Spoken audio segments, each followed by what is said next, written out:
तस्माद् भारत सर्वात्मा भगवानीश्वरो हरिः श्रोतव्यः कीर्तितव्यश्च स्मर्तव्यश्चेच्छता भयम् तस्मात् भारत सर्वात्मा भगवान् ईश्वरो हरिः श्रोतव्यो श्रोतव्यः कीर्तितव्यश्च स्मर्तव्यश्चेच्छता भयम्। श्रीमद् भागवत का मूल प्रश्न है कि मनुष्य को क्या करना चाहिए, और विशेष रूप से उसको जिसको यह शरीर पूरा होने की आहट मिल चुकी हो। सर्वथा म्रियमाणस्य, यही प्रश्न है मूल रूप से। किम श्रोतव्यः, ये द्वितीय स्कंद में ये प्रश्न आता है, क्या उसको सुनना चाहिए, क्या उसको करना चाहिए, क्या उसको स्मरण करना चाहिए, कहाँ पे उसको भजन करना चाहिए, रस लेना चाहिए, और उसका कर्तव्य क्या है। ये जो प्रश्न है 38वें श्लोक में आता है प्रथम स्कंद के 19वें अध्याय में।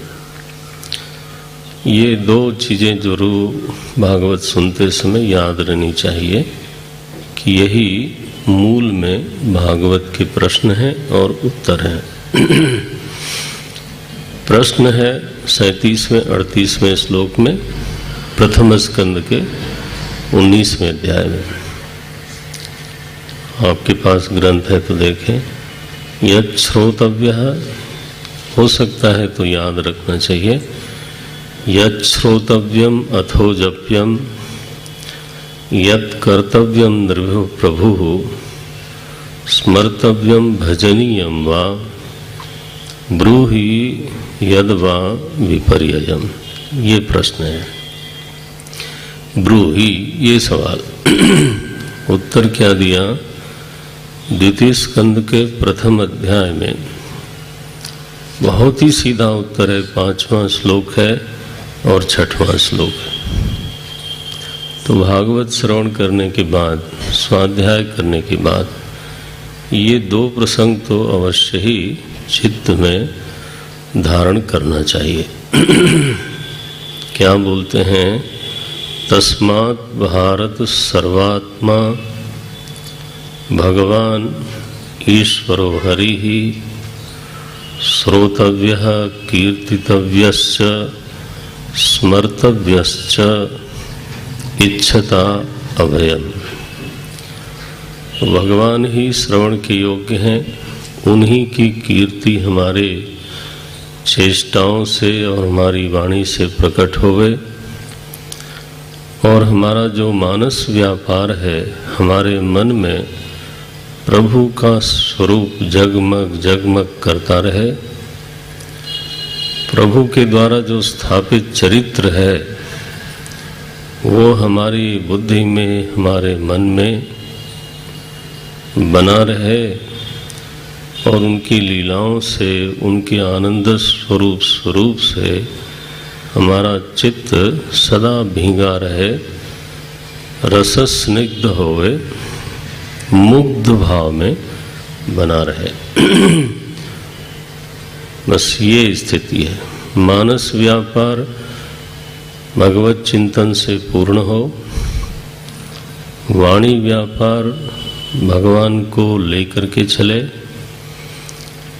और जो श्रवण व्यापार है, ज्ञानेंद्रियों का जो व्यापार है, वो भी भगवान से खाली नहीं होना चाहिए। ज्ञानेंद्रियों की चेष्टा, कर्मेंद्रियों की चेष्टा और मन की चेष्टा, ये तीनों की तीनों चेष्टाएं तीनों की तीनों व्यापार तो प्रभु से भरपूर होए, ये प्रयास होना चाहिए। प्रभु कौन है? तो उसके लिए 4 लक्षण भागवत में बार बार आते हैं। एक बार नहीं, कई बार ये बात आवेगी। कम से कम जो 4 लक्षण है, एक शब्द कहा सर्वात्मा, फिर कहा भगवान, फिर कहा ईश्वरः, फिर कहा हरि ही। ये जो सर्व के संदर्भ में वो क्या है? बोले सबका आत्मा है। हम लोग अपने को एक देह का आत्मा समझते हैं, ये मेरा देह है और इस देह में मैं आत्मा बन के बैठा हूँ, और जो इस देह में मैं हूँ वो दूसरे देह में नहीं हूँ। दूसरे देह का मैं अलग है और इस देह का अलग मैं अलग है, और इस तरह से जितने देह हैं सब में अलग अलग मैं है। अब वो किसी मैं से दूसरे मैं की दोस्ती है या फिर दुश्मनी है, ये हम लोगों का अनुभव है। लेकिन कहते हैं भगवान वो है जो सर्व का आत्मा होकर के स्थित है। तो अभी तो नहीं हम विस्तार करते, लेकिन जरूर किसी प्रसंग में करेंगे। दृष्टांत ये लेके चलें कि जैसे सारी तरंगों का आत्मा जल है, ठीक है, सारी तरंगों में जल है। एक जल का दूसरे जल के साथ संयोग वियोग होता है, एक तरंग का दूसरे तरंग के साथ विरोध होता है, मैत्री होती है। लेकिन जल का किसी के साथ विरोध और मैत्री नहीं है। वो सारी लहरों का आत्मा होकर के अवस्थित है। और सारी लहरें कहाँ हैं? बोले उसी में। तो लहरों में वो भरपूर है और सारी लहरें भी उसी में प्रतीत हो रही हैं, उठ रही हैं, गिर रही हैं। तो एक चित वस्तु है, चिन्मय वस्तु है, संविद वस्तु है, और उसी में, उसी अधिष्ठान में सारी सृष्टि तरंगों की तरह से तो भास रही है। सारी तरंगों में, सारी सृष्टि में वो भरपूर हैं, किसी में खाली नहीं है, सर्वात्मा है। लेकिन किसी पर आश्रित नहीं है। ध्यान रखें, लहर में जल है ऐसा तो हम बोलते हैं, लेकिन लहर पर जल आश्रित नहीं है, ठीक है ना। ऐसा नहीं है कि जैसे घट में जल हो, ऐसा नहीं है। लहर में जल, व्याकरण में तो ऐसा ही बोला जाएगा, घट में जल है, अथवा ऐसा बोलें कि लहर में जल है। में तो बोला जाएगा, तरंगेषु जलम सप्तमी लगाया जाएगा, एज दो तरंग जो है वो अधिकरण है और उसमें जल है। लेकिन सच बात देखें ध्यान से, तो घट में जब जल होता है तो घट पर आश्रित होता है, और तरंग में जब जल होता है तो वो तरंग पर आश्रित नहीं होता, तरंग का अधिष्ठान है, तरंग का सर्वस्व होकर के। असल में तरंग कुछ है ही नहीं। तो भगवान जब आगे भी बोलेंगे, गीता जी में बार बार बोला उन्होंने, मत्स्थानि सर्वभूतानि न चाहम तेषु ते मयि। देखो, अहम तेषु न। तो बोले महाराज आपने तो सब में अपने को व्यापक कहा, तो सब में आप क्यों नहीं हो? आपका पहला वाक्य तो यही है, मया ततमिदं सर्वं जगदव्यक्तमूर्तिना,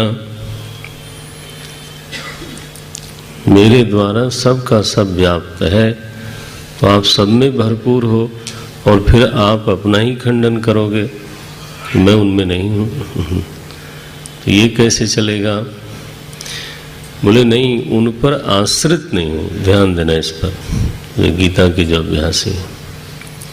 न चाहम तेषु ते मयि, न चाहम तेषु उसका अर्थ है कि उसमें होने पर भी मैं उस पर आश्रित नहीं हूँ। हम लोगों को लगता है कि देह नहीं होगा तो आत्मा कहाँ रहेगी। क्या मतलब है? हमारी समझ में क्या बैठा हुआ है कि आत्मा देह पर बस ये है। भगवान कहते हैं ऐसा नहीं होता।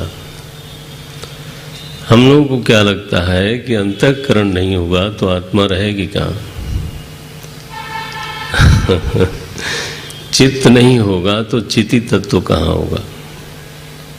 हम लोगों को ऐसा लगता है। भगवान कहते हैं देह में, अंतःकरण में, चित्त में मैं भरपूर हूँ, लेकिन उस पर आश्रित नहीं हूँ। ये बात ध्यान में रखना।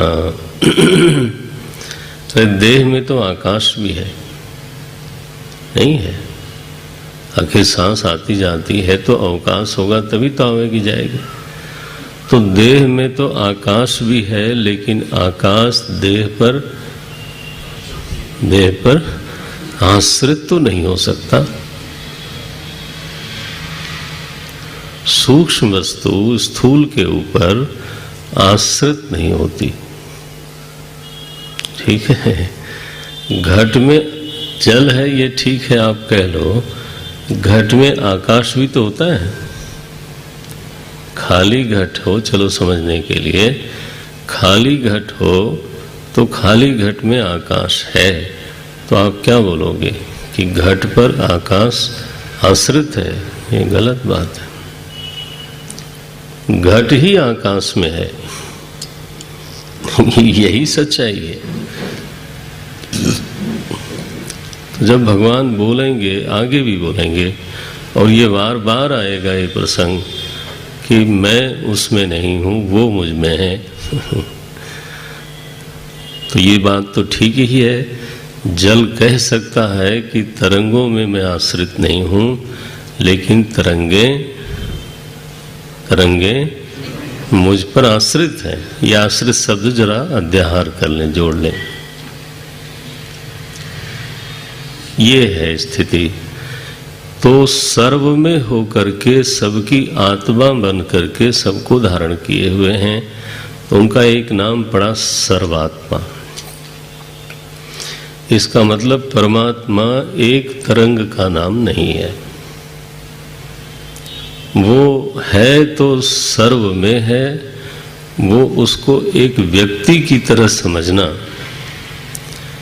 दूसरे व्यक्ति से भिन्न करके समझना, ये अन्याय है।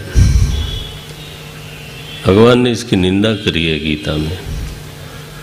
अव्यक्तम व्यक्तिमापन्नम मन्यन्ते महम अबुद्धया परम भावम अजानन्ता। ऐसा भी कहा मानुषीम तनुमाश्रिता। 9वें अध्याय में ये बात। लोग मुझे मानुषीम तनुम आश्रितः शब्द लिखते हैं। लोग कहीं ये गलत फहमी में फंस गए हैं कि मैं मनुष्य शरीर में आश्रय लेकर के और फिर खूबसूरत सा बन करके लोगों के सामने तो लीला करता हूँ। जैसे वो देह में आश्रित होके बैठे हैं, भ्रम से ही सही, वैसे हमें भी देहाश्रित समझ करके देखते हैं।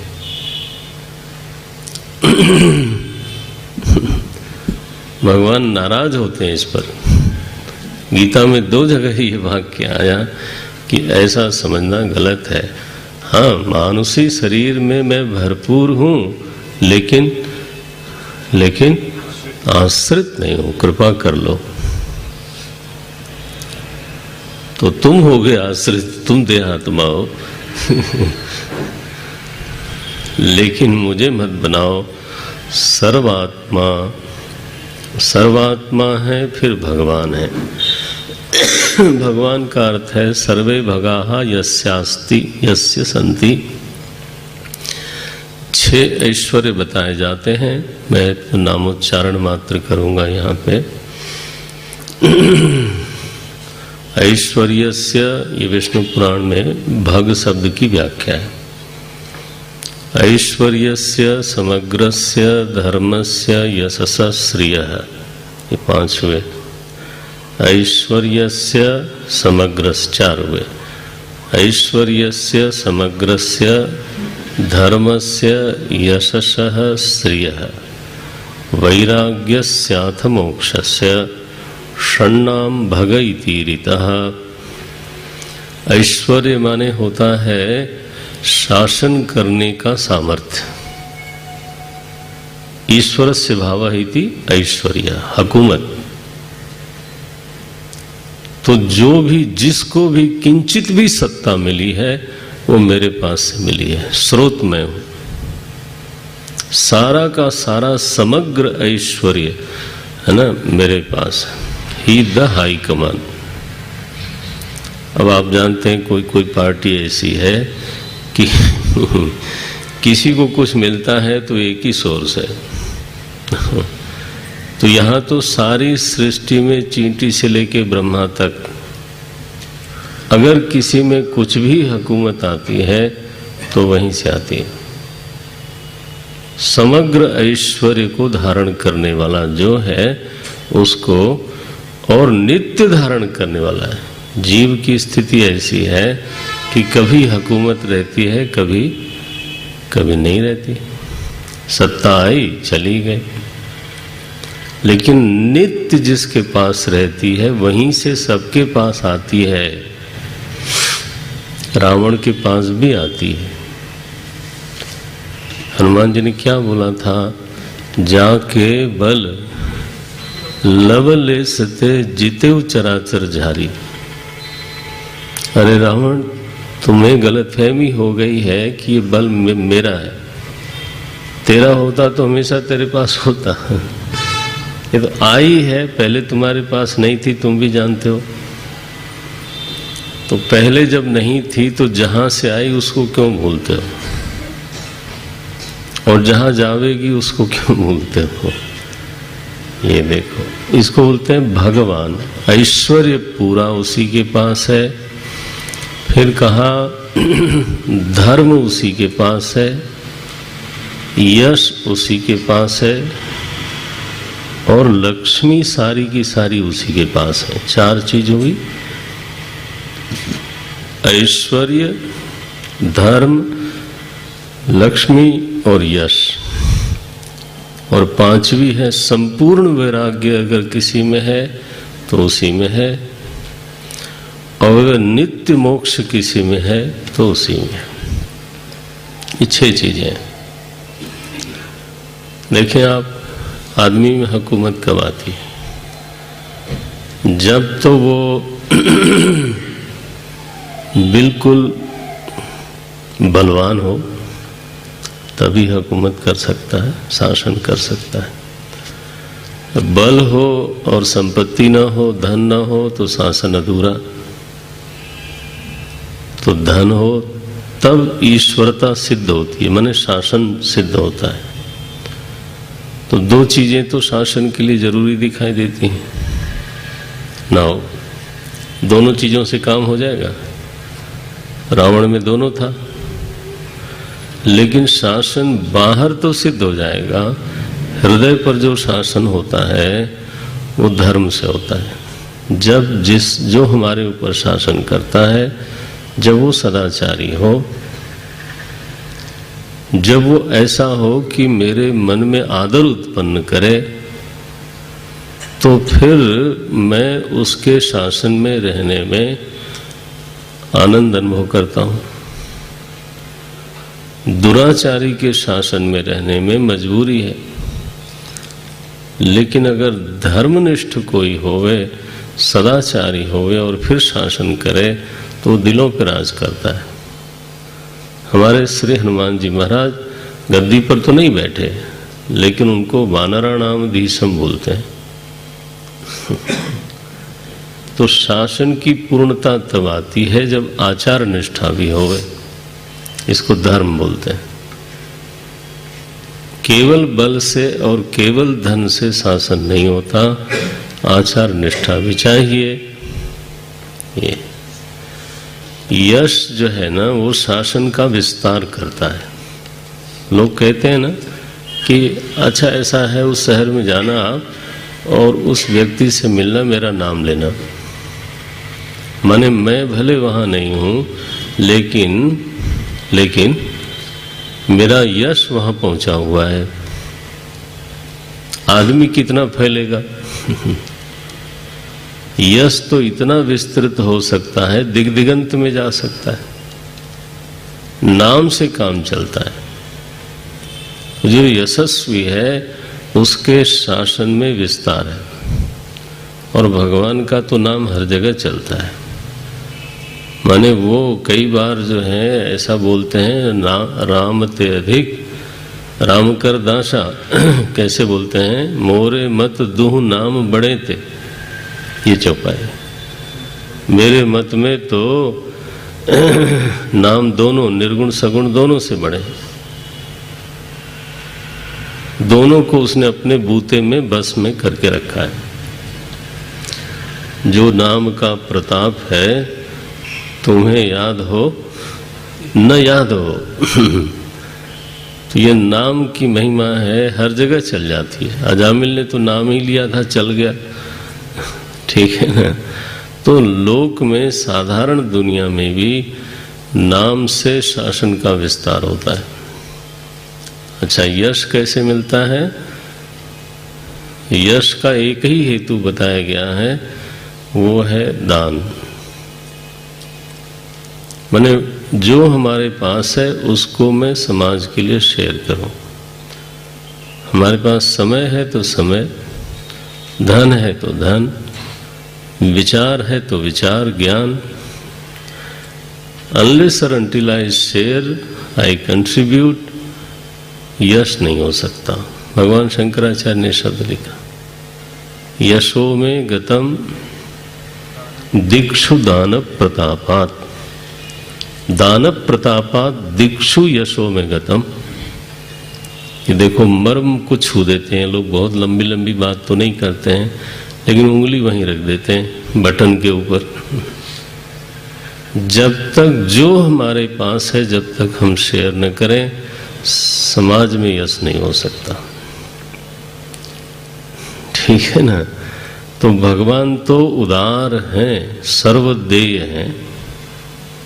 बोला उन्होंने कि मेरे लिए ऐसा कुछ नहीं है जो अदेय हो। तो यश उनके पास है, वैराग्य उनके पास है। वैराग्य माने स्वातंत्र, स्वाधीनता। आसक्ति माने पराधीनता, कमजोरी। पूछा जाता है इसकी कमजोरी क्या है, पता लगाओ। माने इसकी आसक्ति कहाँ है? तो उसकी आसक्ति से उस आदमी को दबा लेते हैं। वो हुकूमत क्या करेगा? शासन की पूर्ण सिद्धि तो तभी हो जब वो व्यक्ति की कोई कमजोरी न होए। तो वैराग्य से, और कहीं भी बंधा हुआ ना हो, यहाँ तक कि अविद्या में भी मुक्त हो तो शासन करे। तो आप देखें, भगवान के बाद शब्द आता है ईश्वर। ये ग्रंथ देखें, तस्मात् भारत सर्वात्मा। ये भागवत जी, भागवत भगवान का मूल मंत्र है। एक तरह से उत्तर है, मूल उत्तर है। ईश्वर मनमानी नहीं होना चाहिए। जैसा शास्त्र में कहा वैसा। वो सर्वात्मा है, फिर वो समस्त ऐश्वर्यों का एकमात्र स्रोत है, आधार है। उपासक लोग उसी में से थोड़ा थोड़ा कुछ निकाल लेते हैं और चमकने लगते हैं महाराज। ऐसा लोगों को लगता है अरे सिद्ध महापुरुष है, ये तो बड़ा ऐसे उपासक अगर सच में भगत है तो जानता है कि मेरा इसमें कुछ है नहीं, कहीं से आया है। तो ये है देखो, तो सर्वात्मा, फिर अगला शब्द है भगवान, और जब भगवान है तभी ईश्वर है, इसलिए तीसरा शब्द आया आपके ग्रंथ में देखें, सर्वात्मा भगवान ईश्वर। संपूर्ण सृष्टि का एकमात्र शासक, नियामक वही परमात्मा है। और फिर आखिर में कहा नियामक तो है लेकिन निष्ठुर नहीं है, हरि है। हरि माने हरणार्थ, जो भक्त है, शरणागत है, प्रपन्न है, उसकी विपत्ति का हरण करता है। इसलिए चौथा नाम भी बहुत जरूरी है, बहुत ही जरूरी है। अब आप देखें ये कैसा बढ़िया उत्तर सुखदेव जी महाराज ने दिया। तस्मात् भारत सर्वात्मा भगवान ईश्वरो हरि ही श्रोतव्य। ऐसा जो परमात्मा है उसके बारे में सुनो और अधिक से अधिक समझने की चेष्टा करो, क्योंकि अभी तो हम लोगों ने शब्द ही सुना है तो इन चारों शब्दों के अर्थ को अनुभव पर्यवसायी बनाना, इसको और अधिक अधिक स्पष्ट करते जाने के लिए जब बहुकाल करिए सत्संगा, तब होई सब संशय भंगा। तो खूब श्रवण होना चाहिए, श्रोतव्य, और कीर्तन भी होना चाहिए, चर्चा भी होनी चाहिए। ये तो चौथी भक्ति है। चौथी भगति मम गुणगन, करई कपट तजी गान। ये तो चौथी भक्ति है, कोई प्रवचन थोड़ो है। ये वांगमयी भगवान की पूजा है। मैं तो वही करने की कोशिश करता हूँ, पूरी होए न होए, अधूरी और काफी अंग व्यंग रहती है, लेकिन प्रयास तो यही रहता है। ऐसा में वांगमयी सेवा, पूजा, उनके गुण कथन, उनका स्वरूप चिंतन। तो कीर्तितव्यस्य, और जब ये दोनों होने लग जाएं तो धीरे धीरे वो इंद्रियों से मन में जाता है। तो फिर मन में बार बार उसकी फुरना होगी, चिंतन होगा, कोई उस अपना नया प्रभाव स्वभाव प्रकट करता है तो मन मस्त हो जाता है। उनकी स्मृति से चित्त सटा रहता है। स्मृति तो क्या बोले, उनके आनंद स्वरूप के अनुभव से मन स्निग्ध रहे। ये इसको बोलते हैं स्मर्तव्य। बस ये तीन है परीक्षित, अगर ये तुम कर सको तो ये उत्तर है भागवत का, और प्रश्न तो आपने सुन लिया। ये अगर सप्ताह में तपपूर्वक श्रवण के बाद कम से कम ये दो प्रसंग चित्त में ठहर जाने चाहिए। परीक्षित का प्रश्न क्या है और सुखदेव जी का सीधा सीधा उत्तर क्या है। अब इसी चारों पदों को, सर्वात्मा भगवान ईश्वरो हरि को समझाने के लिए आगे फिर लंबा प्रकरण चलता रहता है। दूसरे स्कंद में कुल 10 अध्याय हैं। पूरे 12 स्कंद में सबसे छोटा जो स्कंद है वो दूसरा स्कंद है, लेकिन आपको निवेदन करें सबसे गहरा स्कंद है। तो मैं जिम्मेदारी से बोलता हूँ, सबसे गहरा स्कंद है। इसमें 3 अध्याय तो हमने कल निवेदन किया था, बल्कि 4 अध्याय ध्यान के हैं। 3 अध्याय तो पारमार्थिक ध्यान के हैं, और चौथे में उपासना माने सकाम ध्यान का वर्णन है। तो जैसी जैसी कामना है वैसा वैसा ध्यान करना चाहिए, अलग अलग देवता का ध्यान करना चाहिए। लेकिन तीसरे अध्याय के अंत में ये भी कह दिया कि सकाम भी अगर हो तो केवल ईश्वर का ही ध्यान करने से काम हो जाता है। जरूरी नहीं है कि अलग अलग देवताओं के चरणों में जा जाके सिर नवावें, ये कोई जरूरी नहीं है। ये 10वां श्लोक है तीसरे अध्याय का। बोलते हैं अकामः सर्व कामो वा। देखो, चाहे निष्काम हो आप, चाहे सकाम हो, ध्यान तो अपने प्रभु का ही करो। भगवान नारायण आपके इष्ट हैं तो, और ईश्वर जो है वो चाहे वो शिव नामधारी हो, चाहे नारायण नामधारी हो, चाहे राम नामधारी हो, चाहे कृष्ण उसका नाम हो, जो नाम से तो क्या बनता है, अर्थ साफ होना चाहिए। एक ही साधे सब सदे, एक को साधना है और उसमें से सब झरने लग जाते हैं।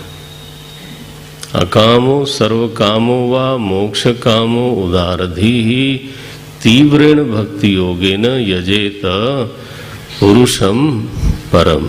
बस ये करना चाहिए। तो ये 3 अध्यायों में तो ध्यान का प्रकरण आता है। और चौथे अध्याय में महाराज परीक्षित ने सृष्टि के संबंध में प्रश्न कर लिया, और तब पूरे 5वें अध्याय में, हमारे चौथे अध्याय में प्रश्न सुनने के बाद सुखदेव जी महाराज मंगलाचरण करते हैं। तो परम तत्व का तो स्मरण करते हैं। तो परम तत्व का स्मरण क्या है? जैसे मित्र का स्मरण? बोले नहीं। रमण महर्षि से पूछा गया कि परमात्मा की स्मृति का नाम क्या है? प्रभु की जो स्मृति है उसका क्या अभिप्राय है? तो उन्होंने लिखा तस्य स्मृति ही तत्र दृढ़ैव निष्ठा। चाहे तो ये आप लिख लो। कहते हैं उस प्रभु की जो स्मृति है वो क्या है? बोले वहां निष्ठ हो जाना। ध्यान रहे, स्मृति जो है वो प्रत्यक्ष की नहीं होती। आप इस समय मेरी याद नहीं कर सकते, चाहो तो भी नहीं कर सकते, ठीक है? जब मैं दूर चला जाऊंगा परोक्ष की ही स्मृति होती है, प्रत्यक्ष की स्मृति नहीं होती। और मालिक साहब कैसे हैं? बोले नित्य अपरोक्ष है, ठीक है? अपना स्वरूप है, भीतर जगमग जगमग करते रहते हैं। तस्य भाषा सर्वमिदं विभाति। तो उनकी स्मृति कैसे होवे? रमण महर्षि ने जवाब दिया तत्त दृढ़ैव निष्ठा। उसी में अवस्थित हो करके फिर भागवत कही सुखदेव जी महाराज। ये मंगलाचरण है। सुखदेव जी महाराज ने मंगलाचरण किया और फिर 5वें अध्याय से उत्तर देना शुरू किया। तो ये 5वां जो अध्याय है, 5वां, 6वां और 7वां, ये 3 अध्यायों में सुखदेव जी महाराज ने उस भागवत का वर्णन किया जो भागवत ब्रह्मा जी और नारद जी के बीच में प्रकट हुई थी। आपको याद होगा जो लोग शुरू से हैं, पहली भागवत सूत जी और सौनक जी के बीच में प्रकट हो चुकी है। अब दूसरी भागवत सुखदेव जी महाराज ने सुनाई कि परीक्षित जैसा तुमने प्रश्न किया था वैसा ही कुछ प्रश्न नारद जी ने ब्रह्मा जी से किया था। और कब किया? बोले वो ऐसा हुआ कि जब नारद जी एक बार दर्शन करने गए अपने पिताजी का, तो देखा कि वो ध्यान कर रहे हैं। नारद जी को लगा महाराज आप जगत पिता हो, बल्कि पिता नहीं पिताओं के पिता हो। आपको सभी लोग पितामह पितामह बोलते हैं। तो हम आज तक यही समझते रहे कि आप सबसे बड़े हो, तो फिर आप किसका ध्यान करते हो? ये तो देख करके मुझे थोड़ा अपने ज्ञान में शंका होने लगी कि कुछ मेरी समझ में गलती तो नहीं लग गई। ध्यान रखना, ब्रह्मा जी में शंका नहीं है। ब्रह्मा जी ने थोड़ा कहा था कि मैं सबसे बड़ा हूं। ये तो उनकी गलती या सही है। तो उन्होंने कहा मेरे समझ में कुछ शायद गलती आई है, ऐसा मुझे लगता है। तो फिर ये है कि आप बताओ मुझे। तो ब्रह्मा जी ने कहा ऐसा है, जब तक लोग बड़े को नहीं देखते तब तक छोटे को ही बड़ा समझते हैं। तो सब लोग मुझे देखते हैं इसलिए मुझे ही सबसे बड़ा समझते हैं, लेकिन मैं भी जिसकी कृपा से अनुग्रहित होकर के शक्तिशाली हूँ वो तो मेरे प्रभु वासुदेव हैं। वासुदेवात् परो ब्रह्मन् चान्योर्थोस्ति न तत्वतः नारायण परादे वेदाः देवा नारायणांगजाः नारायण परालोकाः। तो भगवान नारायण की चर्चा करते हैं। नारायण माने क्या होता है? नारायण के कई तरह की व्युत्पत्ति की जाती है, लेकिन नर एव नारः आप इतना छोटा वाला समझ लें। जो मनुष्य है उसको नर बोलते हैं, नर को ही नार भी बोलते हैं। नर एव नारः मनुष्यस्य शरीरः तद अयनम यस्य, यह शरीर ही जिसके निवास का स्थान है, माने उपलब्धि स्थान है। निवास माने मैंने अभी अभी कहा कि वो इस शरीर पर आश्रित नहीं है, लेकिन यही उपलब्ध होता है। काबा और काशी में उपलब्ध हो कि ना हो, लेकिन महाराज उपलब्धि का बिल्कुल ठोस स्थान जो है वो यही है। ईश्वरः सर्वभूतानां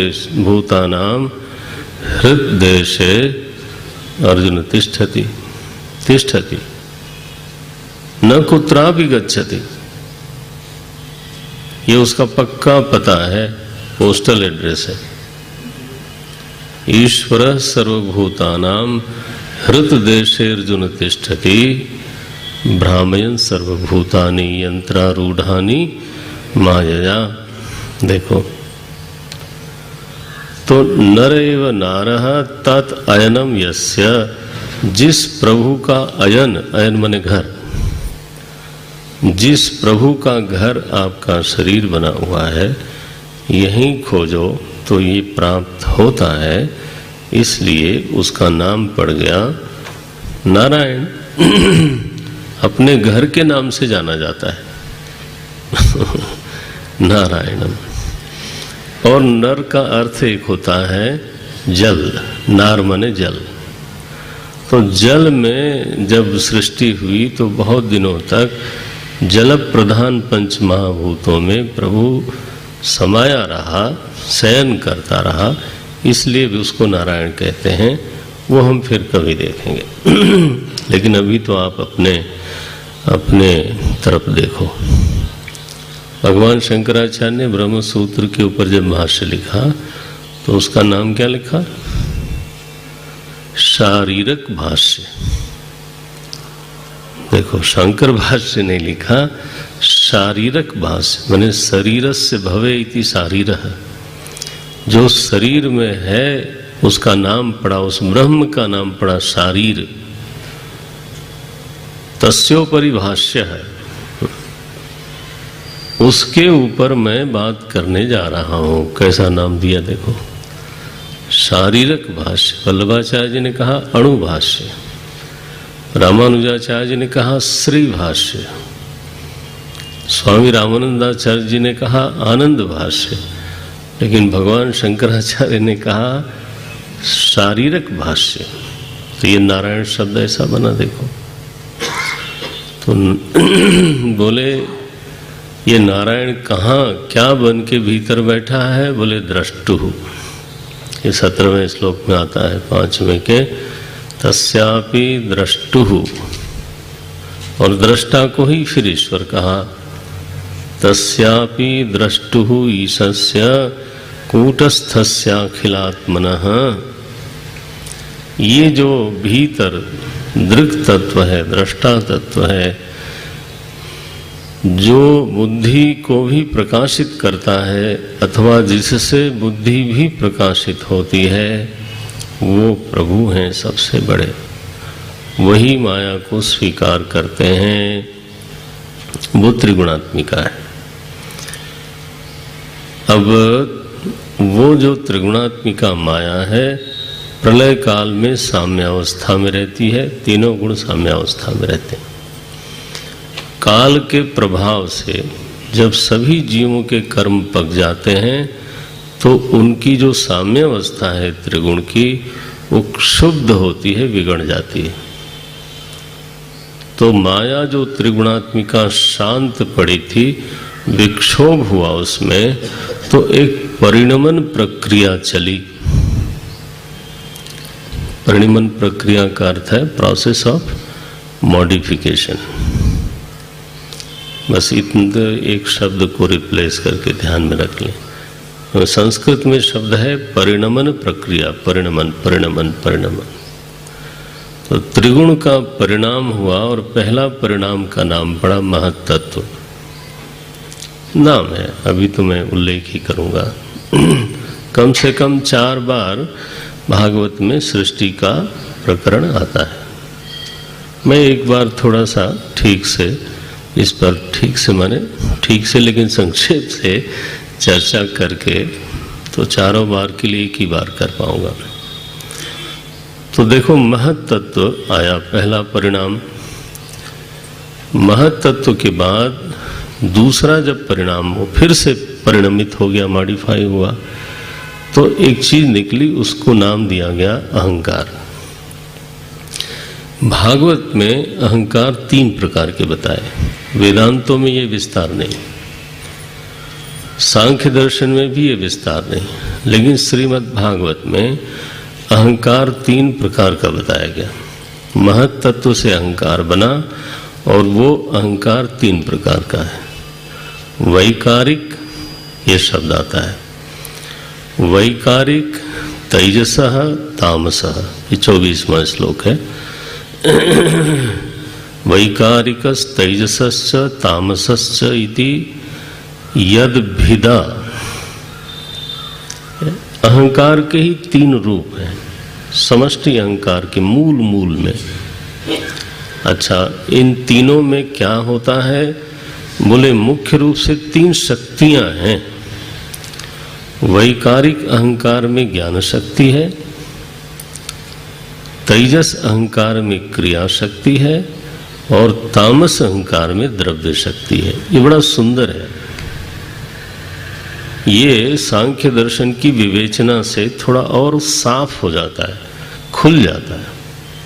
भागवत जी की जो विवेचना है वो और ज्यादा स्पष्ट है, क्योंकि दुनिया में इन्हीं तीनों शक्तियों की लीला चल रही है। हाँ, द्रव्य शक्ति तो हम देख ही रहे हैं, ठोस वस्तुएं जिसको आप बोलते हो। द्रव्य माने होता है गुण क्रियाश्रयत्वम द्रव्यत्वम, जिसमें गुण रहते हैं और जिसके ऊपर क्रिया की जा सकती है उसको बोलते हैं द्रव्य। तो ये जो ठोस दुनिया दिखाई देती है, हम लोग बोलते हैं सॉलिड, उसको बोलते हैं द्रव्य।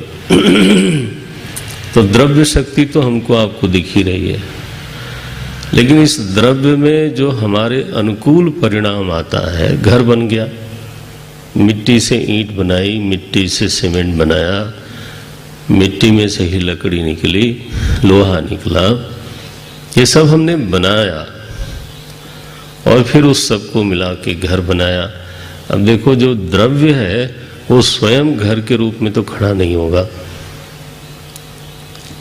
ना, नहीं तो फिर बैठे बैठे हो जाता। तो द्रव्य शक्ति को फिर आकार देने के लिए जो दूसरी शक्ति चाहिए उसका नाम है क्रिया शक्ति। कर्म करना पड़ेगा। और क्रिया शक्ति ठीक ठीक होवे, इसके लिए उसके पीछे क्या चाहिए? ज्ञान शक्ति।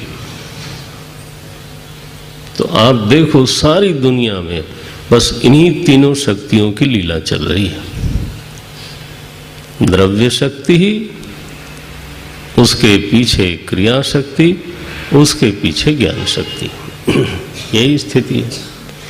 ये अहंकार के ही जो तीन भेद हैं, उनमें से ये तीन शक्तियां निकलती हैं। और फिर इसी अहंकार से बाद में इन्हीं तीनों शक्तियों के द्वारा समूची सृष्टि का निर्माण हो जाता है। सबसे पहले विराट का प्राकट्य हुआ।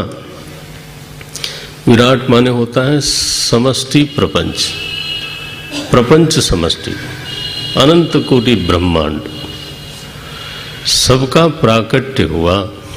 और उसमें अभिमानी जीव भी प्रकट हुए, हम आप सभी लोग। लेकिन ध्यान रखना कि ये सारा प्रपंच आश्रित है जिस पर, और जिसमें वो वही मूल चेतन परमात्मा है। उसको हम लोग बोलते हैं प्रपंचोपहित चेतन। एक पारिभाषिक शब्द है, प्रपंचोपहित चेतन। जो प्रपंचोपहित चेतन है उसका नाम पड़ता है विराट। विराट विश्वरूप परमात्मा। नाउ कहां से शुरू हुआ था? निष्प्रपंच से शुरू हुआ था। चित मात्र वस्तु थी, त्रिगुण को स्वीकार किया उसने साम्यावस्था का, तो मायोपहित हुआ वो। फिर महत्तत्व हुआ वो, उसी का नाम महत्तत्व है। फिर उसी का नाम समष्टि अहंकार है, जिसमें तीन भेद हैं। और फिर वही सारे स्थूल प्रपंच का अधिष्ठान होकर के जब देखा जाता है तो उसका नाम रखा जाता है विराट। ये विराट क्या है? बोले ये मानो पहला अवतार है, ऐसा बोलते हैं। छठे अध्याय में, 5वें अध्याय में ही नहीं, छठे अध्याय में 41वें श्लोक में कहा, आद्योवतारः पुरुषः परस्य। क्योंकि जब निष्प्रपंच से सब प्रपंच चेतन की स्थिति हुई तो ये तो पहला अवतार है। और इसी स्थूल समष्टि में फिर सारे अवतार समय समय पर होते रहते हैं। क्योंकि सृष्टि की जो आयु है ना, इस सृष्टि की आयु, जैसे शरीर की एक आयु होती है, आप क्या बोलते हो, 100 साल, मने आइडियल है 100 साल। उसी तरह से सृष्टि भी एक शरीर है। बोले तो शरीर कहीं दिखता नहीं है। शरीर दिखता है। आपके बाँह पे चींटी चढ़े तो उसको थोड़ा लगता है कि आप शरीर हो। चींटी इतनी क्षुद्र है कि उसको लगेगा शायद मैं एवरेस्ट पे चढ़ रही हूँ। हाँ, क्षुद्र होने के कारण शरीर को समझना कठिन हो जाता है। कोई कीड़ा पतंगा चलता है, महाराज एक बार मुझे माला पहना दी लोगों ने, तब से मैं तुरंत उतारता हूँ, देखा होगा आपने। ये ऐसा इसलिए नहीं कि मैं बताना चाहता हूँ कि मुझे कोई अभिमान नहीं है और मैं माला बड़ी देर तक। प्रवचन में बैठा महाराज, शायद फगवाड़ा में था, कहीं था, और माला पहनाई ये गेंदे वाली थी, अब उसमें कीड़े भी रहते हैं। तो मैं उनका मान रखने के लिए थोड़ी देर तक पहने रहा। तब तक श्रीमान जी लोग जो हैं अंतर्मुखी हो गए, सब हमारे बनियान के भीतर धीरे धीरे प्रवेश हो गए। अब वो छोटे छोटे कीड़े महाराज, अब जब तक मैं उतारूं तब तक तो काम हो चुका था। अब आप बताओ, मैं ऐसे बैठा हूं और बार बार कुछ करूं तो अच्छा नहीं लगता है। तो 1.5 घंटे जो है वो जो आनंद विहार किया उन्होंने, उनकी जहां जहां इच्छा थी महाराज वो वो हमारे पीठ को और शरीर को क्या समझ के टहल रहे थे? शरीर समझ के टहल रहे थे? नेवर। वो समझते थे आज हम थोड़ा निकले हैं टूरिज्म पे,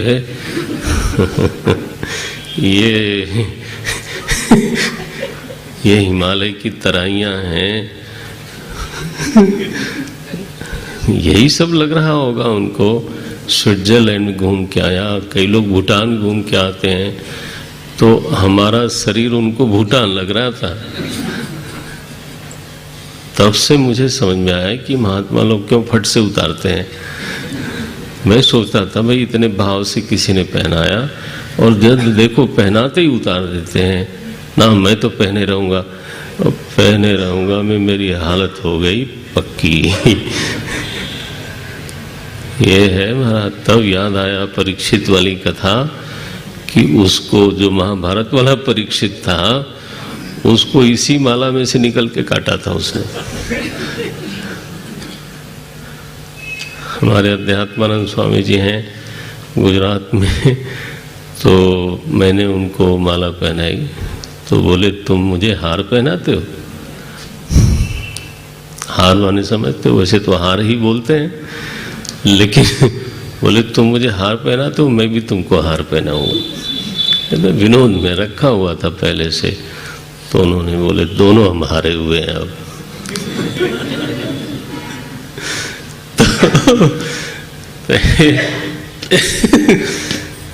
नारायण। तो ये शरीर क्षुद्र जीवों के लिए, कीटों के लिए कोई शरीर नहीं लगता।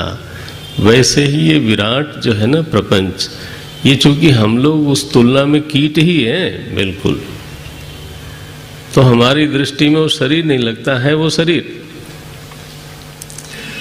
तो समष्टि प्रपंच शरीरधारी जो चेतन है, उसका नाम पड़ा विराट। निष्प्रपंच से सब प्रपंच हुआ, ये उसका पहला अवतार है। पहला शरीर ग्रहण है। अवतार माने क्या हुआ? शरीर ग्रहण है ये। अब इस अवतार की, इस शरीर की आयु क्या है? इस वाली तो समझ में आता है। उसकी क्या? तो कहा गया एक कल्प। ये इस ब्रह्मांड की, इस सृष्टि की आयु है। एक कल्प माने 71 चतुर्युगी। काल जो है महाराज दिमाग फट जाता है। 71 चतुर्युगी। और चतुर्युग में आप जानते ही हैं, एक एक चतुर्युगी में सतयुग, त्रेता, द्वापर, कलयुग, ऐसी 71 चक्कर। और महाराज एक चतुर्युगी में तो ये कल्प में 14 मनुओं का शासन होता है। इस तरह की शासन व्यवस्था बताई। 14 मनु शासन करते हैं इस पूरी सृष्टि पर बारी बारी से, तब जाके इस सृष्टि का पूरा होता है। नौ 14 मनुओं का शासन जब पूरा होता है, तो उस शासन में बीच बीच में ऐसे प्रसंग आते हैं जब मनु के बस के बाहर की बात होती है। मनु की मदद के लिए ही इंद्र होते हैं, देवता होते हैं, सप्तर्षि होते हैं। देखो भागवत कितना बड़ा हो जाता है। मनु का शासन है, उनकी मदद के लिए इंद्र हैं और उनके साथ देवता हैं। 31 और 32 और देवता हैं। 33 लोगों की कैबिनेट बनती है। हाँ, 12 आदित्य, 11 रुद्र, 8 वसु और 2 अश्विनी कुमार। गिने गिना है बिल्कुल, कोई एम्बिग्यूटी नहीं है। आप इतनी विश्वास करके श्रवण करिए। मैं बोलूं नहीं समय संकोच के कारण, वो बात अलग है, लेकिन आप ये पक्का समझो कि जो आपको शास्त्र में जो बातें हैं वो साफ साफ है, बिल्कुल सुनिश्चित की गई हैं। हाँ, हम विद्याध्ययन का तप कम करें, श्रम कम करें, तो वो तब बात अलग है, तो अपनी कमी है। तो 12 आदित्य 11 रुद्र कितने हुए? 23। अष्ट वसु कितने हुए? 31। और 2 अश्विनी कुमार, ये 33 करोड़ बोलते हो ना आप लोग, 33 करोड़ देवता। वो 33 करोड़ वरोड़ कुछ नहीं होते, 33 कोटि होती है। कोटि माने प्रकार होता है। जैसे आप उच्च कोटि और निम्न कोटि बोलते हो, वैसा होता है। अब क्या करें, हिंदू ही हिंदुत्व को नहीं जानते, तो अब उसमें किसकी गलती है? पूरी दीवार में मूर्तियां बना डालेंगे, क्योंकि 33 करोड़ बनाना है। कर लो भैया, खुश रहो अहले वतन। अच्छा भाई, तो ये सब लोग होते हैं, इसके बावजूद कभी ऐसा प्रसंग आ जाता है हिरण्यकश्यप हिरण्याक्ष जैसा, है ना, कि वो मनु महाराज के बस की बात नहीं रहती, तो देवताओं के बस की बात नहीं रहती। रावण सरीखा कोई हो गया, अब क्या कर लोगे? कंस और शिशुपाल और दंतवक्त्र जैसा कुछ हो गया, तो ये तो बिल्कुल संभलते नहीं है महाराज। ऐसे ऐसे प्रसंग आते हैं, आएंगे। तो उस समय फिर जिसकी ये सृष्टि है, जब देखता है हमारे कर्मचारियों से काम नहीं हुआ, ठीक है, तो फिर वो आता है, उसको बोलते हैं अवतार। जब पहला अवतार उसने ले लिया, तो आगे के अवतार की क्या समस्या है? जब उसने पहला विग्रह धारण कर लिया, जिसका नाम रखा आपने विराट, तो फिर वो कोई विग्रह धारण कर सकता है। बोले महाराज, तो अपने आप में कैसे आवेगा वो, और अपनी आप मदद कैसे करेगा? ये रहस्य जानना चाहिए। यज्ञेन यज्ञम अयजंत, जब कोई दूसरी सामग्री ही नहीं थी, तो उसने अपने आप से अपनी पूजा की। वेद में कहा, पुरुषोक्त बोलते हैं हमारे पंडित जी लोग। आप क्या करते हो, जब कहीं दुखता है तो अपने हाथ से नहीं दबाते क्या? कोई हमेशा जरूरी है कि दूसरा ही आके दबावे, और दूसरा हो ही नहीं तो आप ही को दबाना पड़ेगा, और क्या करना पड़ेगा? तो क्या आप अपनी खुद की संभाल और सेवा नहीं करते हो? करते ही हो। अच्छा, बड़े जोर से लोग गाते हैं कि आप ही के फूल हैं और आप ही की धातु से बनाई हुई मूर्ति है, अब मैं उसमें क्या पूजा करूं? तुम्हारा ही फूल तोड़ करके तुम्हें ही चढ़ाऊं, ये तो पूजा बनती दिखाई नहीं देती। अरे बेवकूफ आदमी, पूजा की क्रिया तो तुम कर रहे हो, वस्तु तो वही वही है, उसके अलावा तो कुछ है नहीं। गंगा जल में खड़े होते हैं और गंगा जी को जलांजलि देते हैं। जल कहाँ से गया? गंगा जी से। डाला कहाँ? गंगा जी में। तो क्या पूजा नहीं हुई? पूजा हो गई, क्योंकि वो भाव आपका है और क्रिया आपकी है। आप द्रव्य कहाँ बाहर से ढूंढने जाओगे? है ही नहीं कोई दूसरी चीज। तो परमात्मा स्वयं ही अपनी सृष्टि को फिर से व्यवस्थित करने के लिए बारंबार संभवामि, युगे युगे, ये अवतार का है। ध्यान रखना कि ईश्वर, सभी ईश्वरवादियों ने, हर धर्म के ईश्वरवादियों ने ये माना है कि सृष्टि में ईश्वर हस्तक्षेप करता है मौका आने पर। पैगंबर भेजता है, और तो और अपना इकलौता बेटा ही भेज देता है। आखिर ईसाई धर्म में बाकी आप लोग तो बेटा बेटी हो नहीं उनके, केवल क्राइस्ट अकेले ही इकलौते बेटे हैं, और उनको बताइए कितनी करुणा करी परमात्मा ने कि उनको भेज दिया।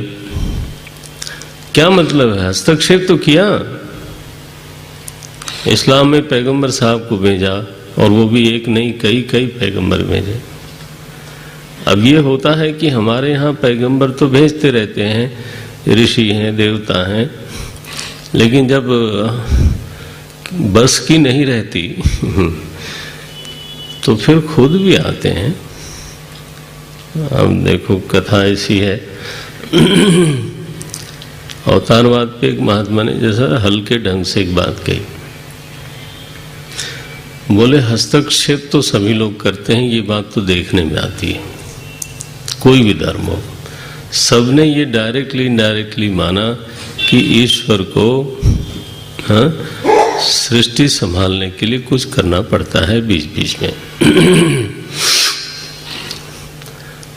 तो अकबर ने कहा कि इतना समर्थ ईश्वर है तो उसको स्वयं आने की क्या जरूरत है?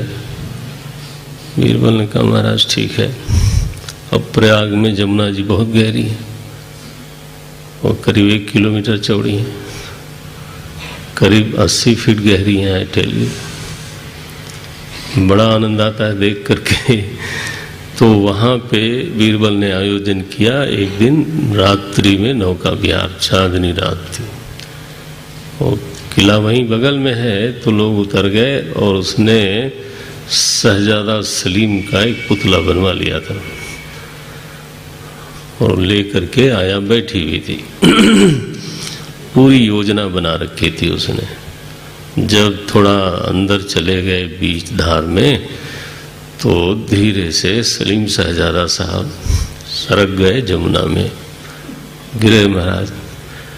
और इसमें अकबर तो बड़ी मुश्किल से, उसको संतान हुई थी महाराज, वो इतना चिल्लाया जोर से और एकदम कूद गया और पकड़ लिया उसने, लेके आया तो देखा है तो पुतला है ऐसे ही। बहुत नाराज हुआ, बीरबल ये तेरी शैतानी है। बोले महाराज पूरी बात सही है तो मेरी ही शैतानी। क्यों किया ऐसा? बोले महाराज अब क्या कहा जाए, आपके पास गोताखोर थे बगल में दूसरी नाव पर, हम भी थे, 1-2 मंत्री भी साथ आपके चल रहे थे, आपने उस समय किसी को आदेश नहीं दिया, खुद ही क्यों कूद गए? बोले मेरा बेटा था। बोले ये सृष्टि भगवान की है, इसमें हर समय गोताखोरों को थोड़ो भेजते हैं, वो जरूरत पड़े तो वात्सल्य का जब उद्रेक होता है प्रभु को तो खुद ही कूद पड़ते हैं, उसमें तुमको क्या दिक्कत है? ना फरिश्ते भेज देते, इसमें क्या मजा है? ब्रह्मा जी के यहाँ जब गौ माता बन के पृथ्वी गई, सारे देवता गए, ब्रह्मा जी ने कहा भाई चलो वहीं चलते हैं, हमारो तोर सहाई, उसके यहाँ चलते हैं जो हमारा और तुम्हारा दोनों का सहायक हो। हम लोगों से काम नहीं चलेगा ये। तो ये अवतार होता है। ये 7वें अध्याय में थोड़ा मैंने पृष्ठभूमि अवतार की बताई, क्योंकि अवतार के बिना भागवत पूरा नहीं होता।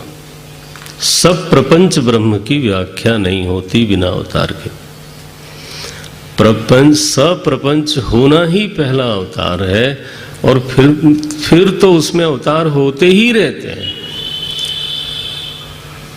अरे व्यक्तिगत जीवन में अवतार होते रहते हैं। थोड़ी देर के लिए भगवान ही किसी के भीतर आविष्ट होकर के आके हमारी मदद कर जाते हैं। अब उसका नाम रूप कोई भी हो, लेकिन मदद करने वाला कौन है? कौन आया उसके मुंह से बोल जाते हैं, किसी के मुंह से बोल जाते हैं तो तुम समझते वो आदमी बोल गया। हर बार ये सही नहीं होता। कई बार मालिक साहब खुद ही उस व्यक्ति को साधन बना करके बोल जाते हैं, इशारा कर जाते हैं। तो अवतार ना हो तो हमारी तो चटनी बन जाए। रोज ही हमें जो संकेत मिलते हैं, इशारे मिलते हैं, मदद मिलती है, लोगों का चेहरा होता है बोलने वाला। ये है। तो जरा इस भाव को हृदय में धारण करें और फिर देखें कि जगत रसीला है कि नहीं। जो उस रस का, रस स्वरूप परमात्मा का जगत में आवेश न माना जाए, लोगों में आवेश प्रवेश न माना जाए, तो फिर तो सूखा हो जाए दुनिया।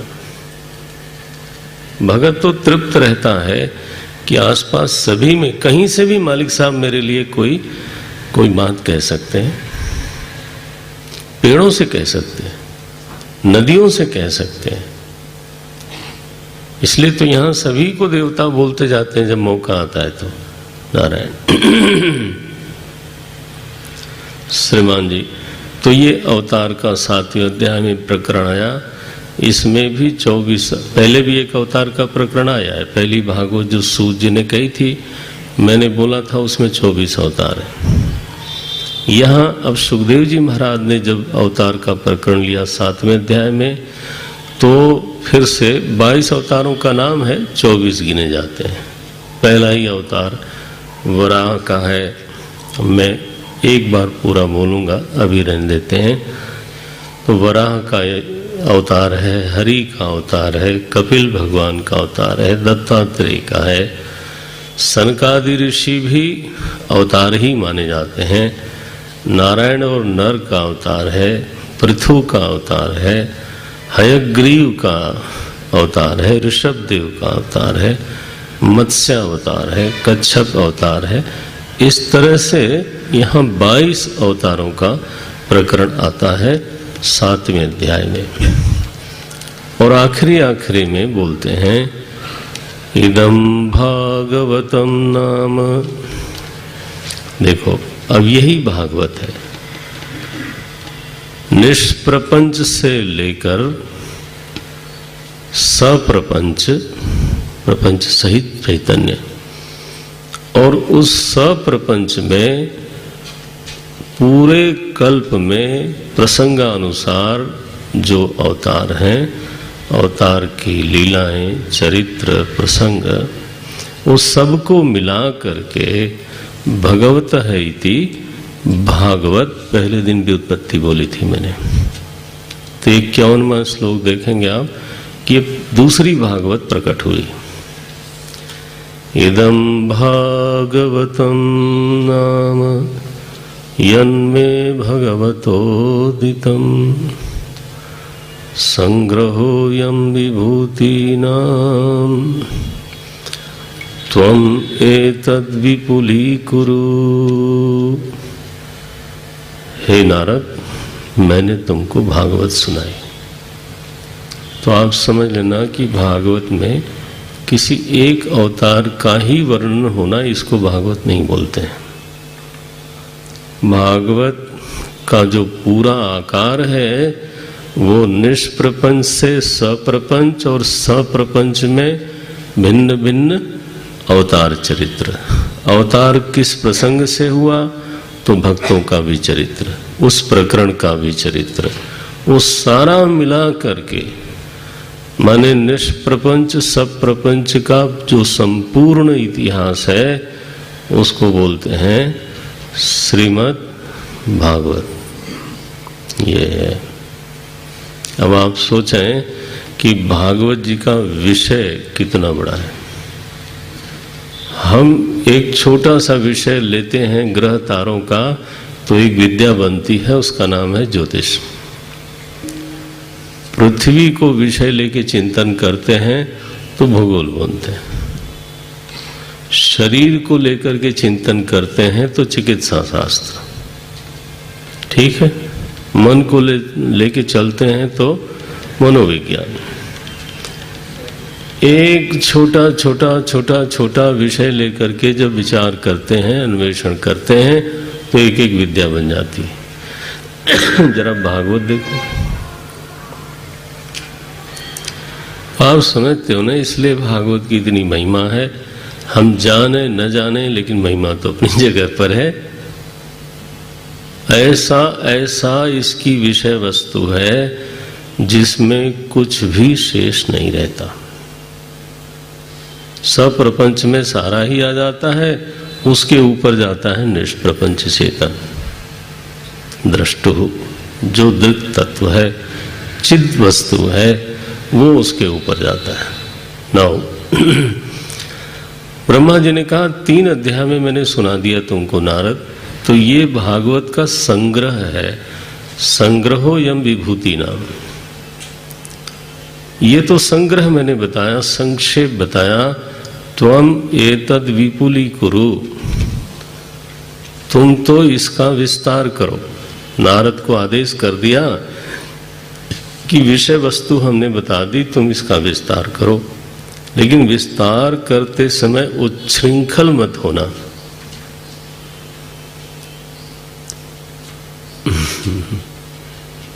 ये बहुत जरूरी है, उच्छृंखल मत होना।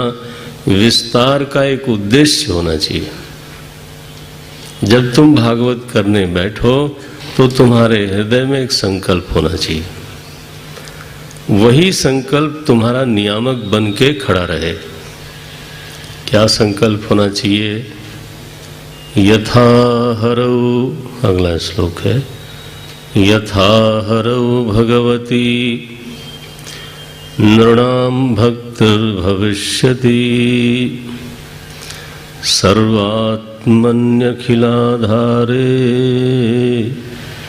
इति संकल्प्य वर्णय। आप देखना ध्यान से, जो दूसरे स्कंद के प्रथम अध्याय के 5वें मंत्र में जो बात कही, 6ठे मंत्र में जो बात कही, सर्वात्मा, 4 शब्द बोला था ना मैंने, आप दोहरा सकते हैं। सर्वात्मा भगवान ईश्वरः हरि। ये मेरे लिए बड़ा संतोष होगा कि इतना तो चित्त में धंस जाए। सर्वात्मा भगवान ईश्वरः हरि, ये है आपका वैदिक ईश्वर। नौ 7वें अध्याय के आखिरी में ब्रह्मा जी फिर दोहराते हैं। वहां सुखदेव जी ने कहा था, यहाँ ब्रह्मा जी दोहराते हैं कि देखो देखो नारद, विस्तार जितना करना चाहो करो, लेकिन विस्तार करते समय एक नियामक होना चाहिए तुम्हारी बुद्धि में, संकल्प होना चाहिए। क्या संकल्प हो? यथा नृणाम भक्तिर भविष्यति, मनुष्यों की भक्ति जैसे बढ़े वैसा विस्तार करना। उद्दंडता बढ़े वो नहीं, उच्छृंखलता बढ़े वो नहीं, मनमानीपना बढ़े, है ना, वो नहीं। तो आप समझते हैं ये बड़ी जिम्मेदारी का काम बता दिया उन्होंने, और ये जिम्मेदारी को सभी लोग कई बार नहीं निभा पाते। तो होना चाहिए, आप भी कभी बोलें किसी को, अपने मित्र में भी शेयर करें, तो संकल्प यही होना चाहिए, यथा नृणाम भक्तिर भविष्यति। अच्छा, भक्तिर भविष्यति किस में, वो भी साफ होना चाहिए। महाराज ऐसा कुछ कुछ वर्णन हो जाता है, जैसे हमारे कृष्ण भगवान और राधा जी का प्रसंग लिया जाता है, वो जैसे नायक नायिका का बहुत वर्णन हो, पूरा श्रृंगार करके, तो वो फिर महाराज एक सुप्रीम कोर्ट का जज था, क्या नाम था उसका, बालकृष्ण क्या नाम था, है ना, हमारा सुप्रीम कोर्ट का चीफ जस्टिस, उसने लिविंग रिलेशन को जायज माना। आप प्रबुद्ध लोग हो, वो आपको मालूम ही होगा। दृष्टांत क्या दिया उसने, राधा कृष्ण का। और बेवकूफ आदमी, उसको खुद तो जज था तो उसको पढ़ना चाहिए था, तो भागवत जी में राधा जी का नाम तक नहीं है, किसी गोपी का नाम नहीं आपको बताऊं। ये सब मंच पे बैठ के गाने बजाने वाले लोग तो ऐसे सब करते हैं, कष्ट होता है।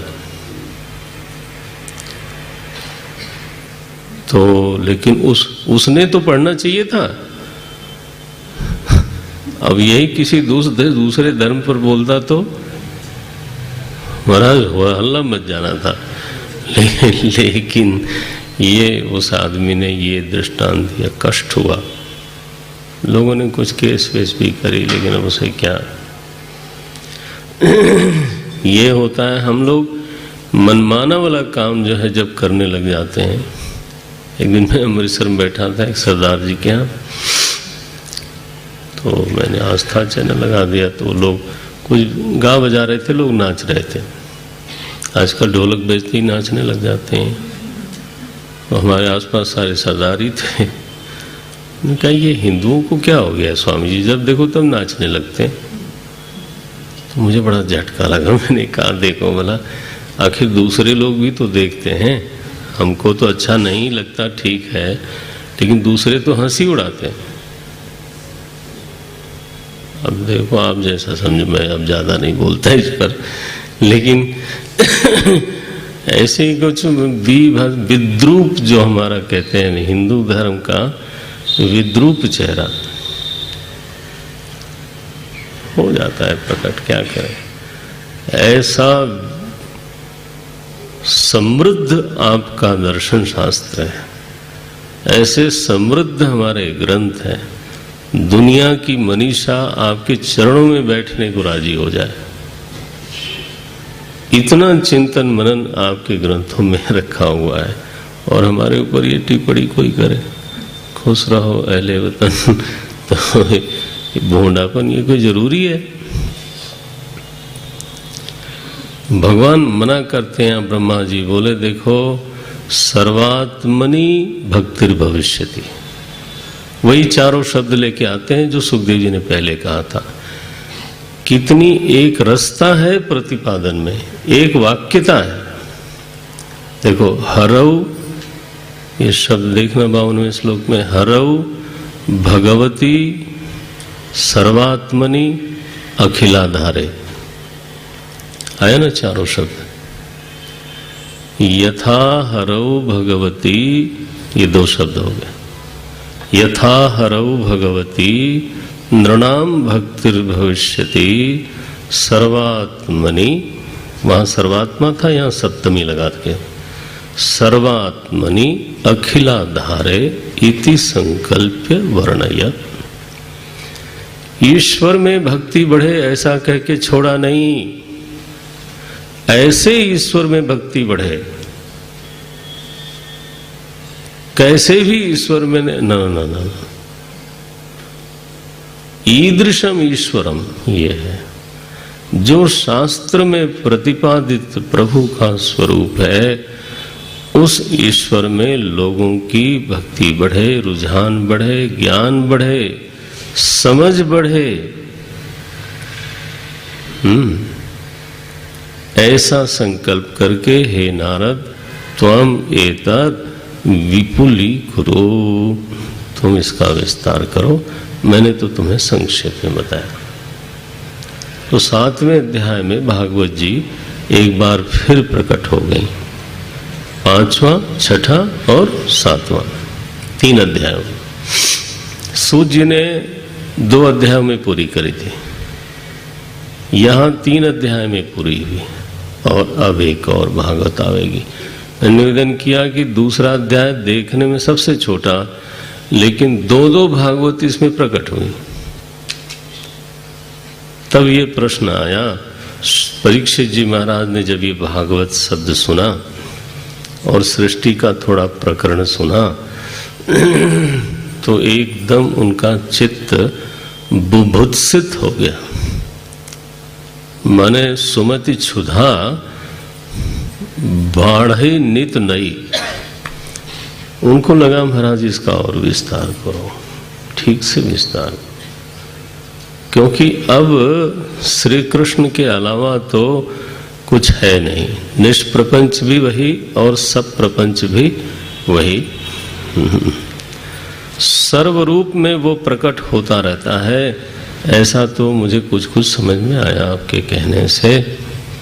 अब मेरा चित्त भगवान को छोड़ के कहीं लगता नहीं है। यहाँ एक बहुत सुंदर श्लोक आता है 8वें अध्याय के 6ठे श्लोक में।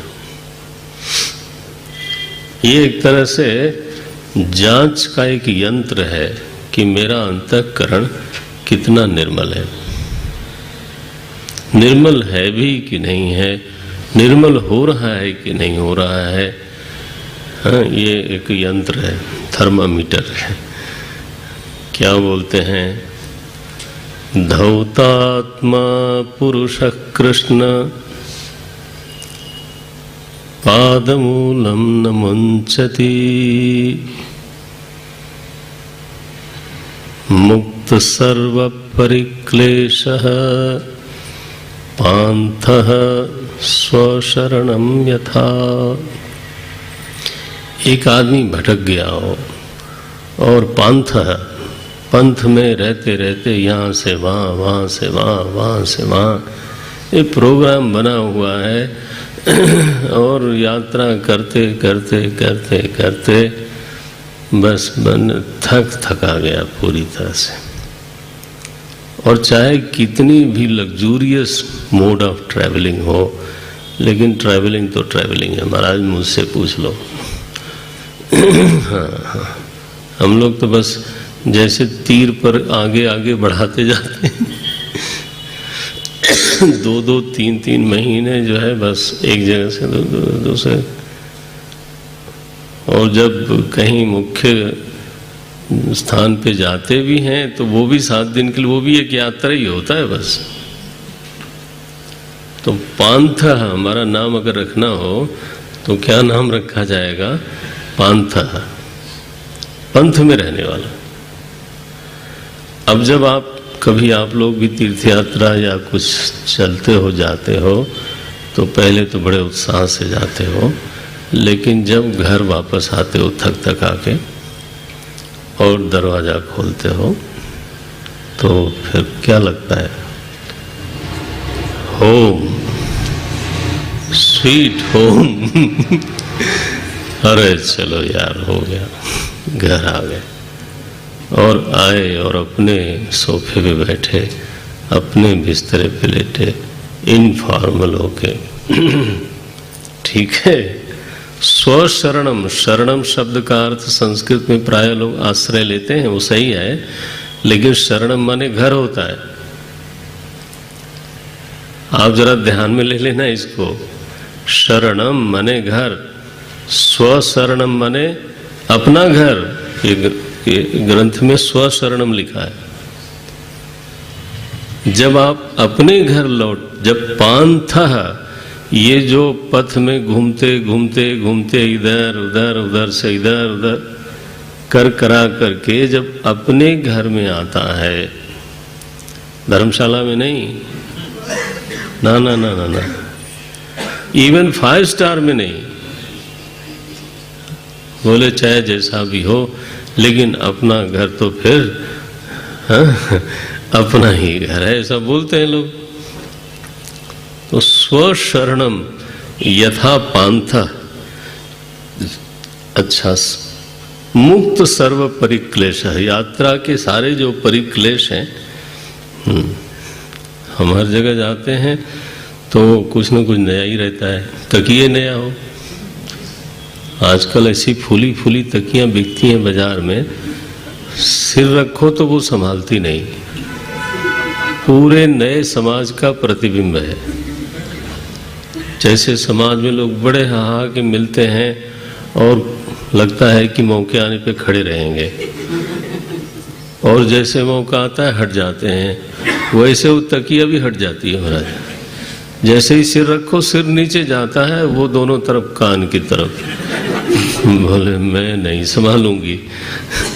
वो कान में खुड़खुड़ भी होती है। जैसे अब लोगों को बड़ा सुंदर दिखता है, तुरंत बाजार में जाकर रुई से बनवाते नहीं, कभी मोटी कभी पतली, कभी दुनिया भर की चीज, और हर जगह ये सब होता रहता है। हम तो जाना भी, मेरा तो अनुभव है, कभी कुछ बदला हुआ दिखेगा, कभी कुछ बदला हुआ दिखेगा। हर जगह your job is to get adjusted fast as you can. इसको बोलते हैं पांथा, बेचारा पांथ। तो परिक्लेश होता है। घर आया तो मुक्त सर्व परिक्लेशा, और फिर बैठा महाराज तौलिया पहन के। हम मैंने पॉइंट ये कि अपने घर में क्या फॉर्मेलिटी है, ठीक है, अपनी टीवी खोली, जो चैनल चाहे सास बहू की कहानी हो, चाहे क्या बोले तो तुम फूड कई लोग महाराज वो सीरियल देखते हैं बड़ा जोर से, तो जो भी देखो, कोई दूसरे का घर थोड़ो है।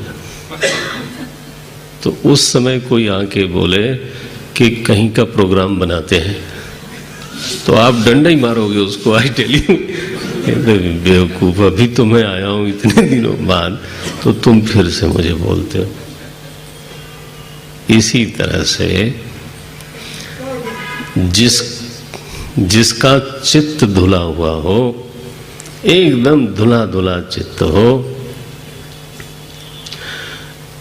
वो उसका चित्त अपने घर में जाके विश्राम करता है। घर क्या है? श्री कृष्ण का पादमूल। देखना जरा क्या लिखते हैं, धौतात्मा,